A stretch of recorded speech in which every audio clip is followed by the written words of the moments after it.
Well, I couldn't be happier than welcoming my next guest into my wind tunnel. I've known him since he first showed up on the racing scene, driving a mini stock at the Nashville Fairgrounds Raceway. He's gone on to win the Indian. He's gone on to win the Daytona 500 twice. He's been on Dancing with the Stars, and right now he is tearing it up in the SRX racing experience. Yeah, we're talking about Mikey, aka Michael Waltrip.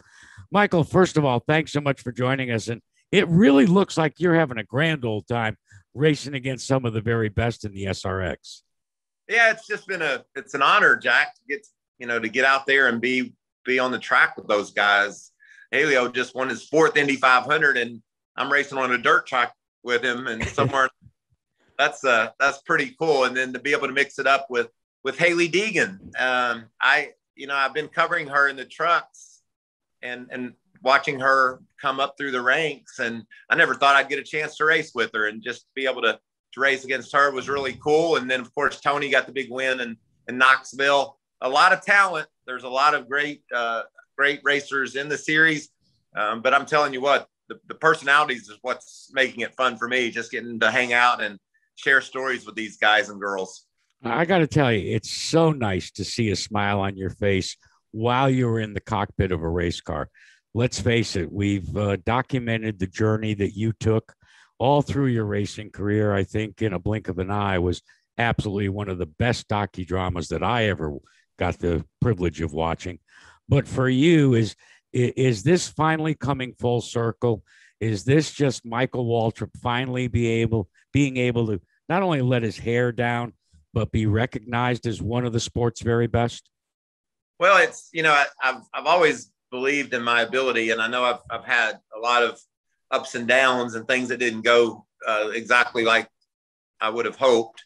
But I just haven't raced in a while, but I kind of felt like gave me the same cars all the other guys got. I can go out there and run with them, and we've led some laps and been able to do some, to be competitive, and that's what it's all about. You get this opportunity to be a part of something that's new and innovative, and you don't want to just do it. You don't want to just be out there. You want to be the story. You want to be the guy that they got to beat.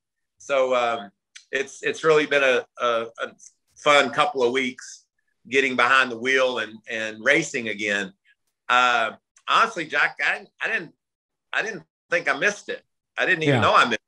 And getting out there and being able to figure out how to put a lap time together and figuring out exactly how to make passes and set guys up, all that stuff is coming back to me now, and it's really making me love racing again. And I think that's kind of cool.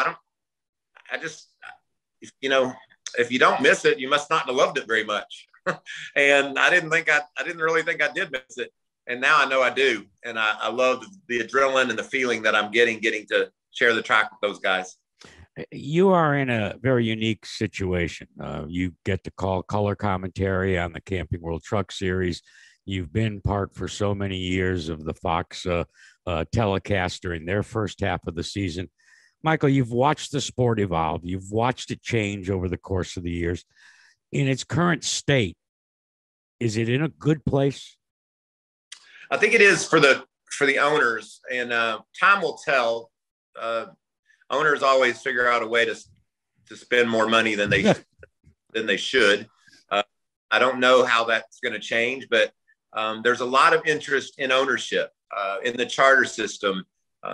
People acquiring charters to go racing, and there's still some pretty weak teams at the back of the field that are just out there basically to make a little bit of money, and maybe not know that they don't have the financial wherewithal to compete for wins.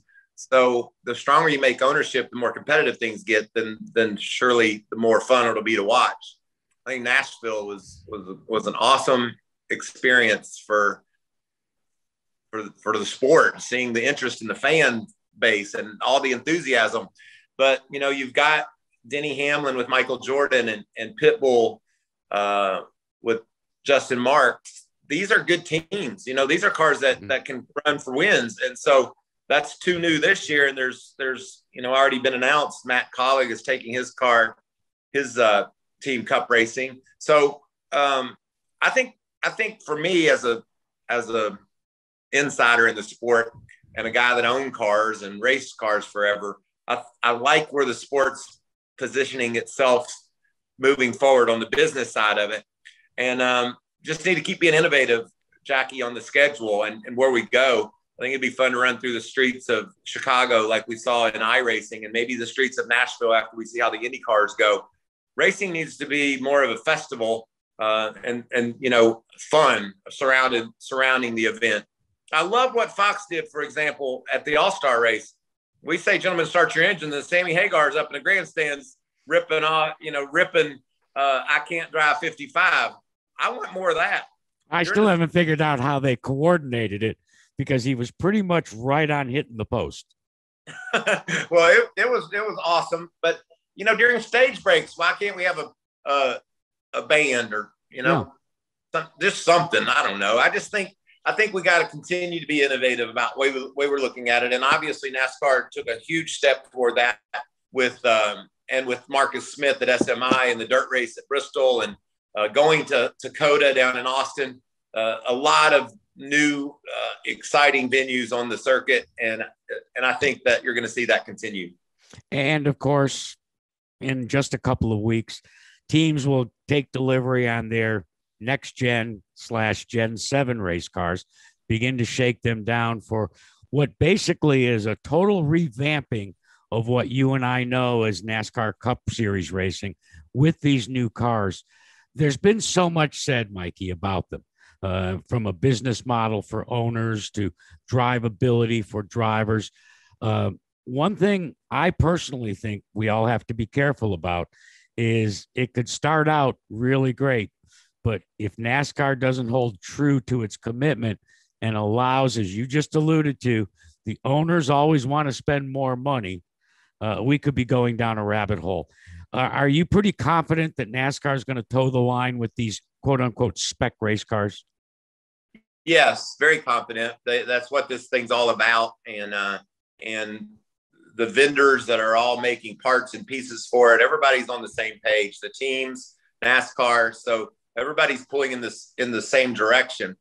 Now there's going to be, you just wait. Somebody's going to mess with something they shouldn't. And NASCAR needs to react in a very, very strong manner if that were to happen. I kind of look at SRX as a bit of a preview as to what NASCAR Cup racing could be next year. And listen to me, buddy, there ain't a damn thing wrong with all even cars. I agree. Yeah. Like our 12 cars we race are all even. And, we the best driver won probably on the dirt race at Knoxville. And the best driver on that Stafford track up in Connecticut, Doug Colby, he won there. So I should write a book about how much money you spend for no reason. Think about, I tell people this a lot these days. You're in the grandstands, and I don't care if you're a motorhead or you're just taking a break from Wall Street. It doesn't matter what your knowledge of a race car is. You go to the races to watch a race, you get in your seat, you're going to look down, you're going to see a shiny car with a number on it, and your man is driving that car. You ain't going to see one spindle unless they wreck and they fly off. You're not going to see the undercarriage of that car that we've just been spending countless unbelievable dollars on just to try to gain that slight advantage. And so, having cars that are the most, all the parts are alike, it just brings the mechanics, it brings the drivers, it brings their talent to a higher level, how they're able to take those boundaries and tune the car so their driver can go be the fastest on race day. Michael, I want to look back on your career for a moment. Bittersweet, your first career victory, and it has been well documented. And you brought it up at Knoxville in your interview with Brad Daugherty. Big feet don't work in race cars or in Dancing with the Stars, but you really won the hearts and minds of a lot of people out there in Hollywood. How much fun was it to follow in the footsteps of a guy like Elio and try to win that Golden Globe? Well, I tell you, it was interesting because I can't dance and I never have been a dancer. And it was out of my comfort zone for sure. And I worked really hard with my professional Emma to just, my goal was if I could just go the right places, dip when I'm supposed to and spin when I'm supposed to, and I don't fall over. Everybody's gonna be looking at her anyway. Maybe we can make it a few weeks in the competition. And so we made it 8 weeks. And I think of all, like, obviously you could tell I'm not a dancer. And I think I only really screwed up one time. And it was, I don't remember the dance, but I remember it was 1, 2, 3, 4, pause, 1, 2, 3, 4, spin. And I went 1, 2, 3, 4, 5, 6. And I looked over and Emma was pausing. And I'm like, one of us is screwed up. And I bet it's me. So we had to just sort of wing it to try to get back on time and back in step. But that was my biggest mistake that got on my nerves, because I knew I practiced those moves so much. But just feeling the energy and golly, and being so out of your comfort zone and so nervous over a stupid dance. I raced cars. If things went wrong, I might catch on fire. I might hit my head. I might break my arm. Nothing could go anywhere near that wrong on the dance floor, but you certainly wouldn't known it by I was into that stuff.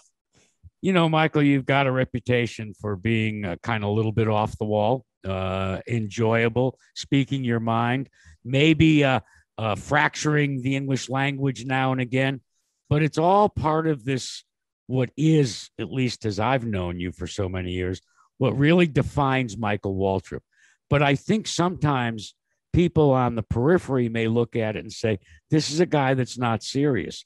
I've heard you go from laughing and scratching, strapping yourself into the cockpit of a race car and getting dead serious about the craft.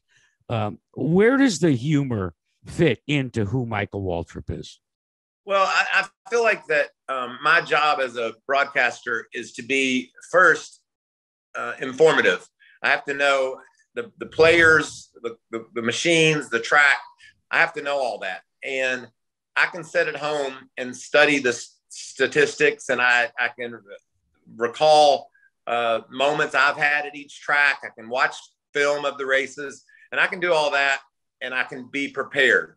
But if I don't deliver that information in an entertaining fashion, then I just don't feel like I'm completing the puzzle. I think racing is entertainment, and you got to entertain, you got to be informative, you got to do all those things. And I don't care. I know how prepared I am, and I know how serious I am about my job. But at the end of the day, if I don't make somebody laugh while I deliver my story at some point or another, I don't feel like I'm being true to me, to how I like to live my life. And I don't think, quite frankly, it's very fun.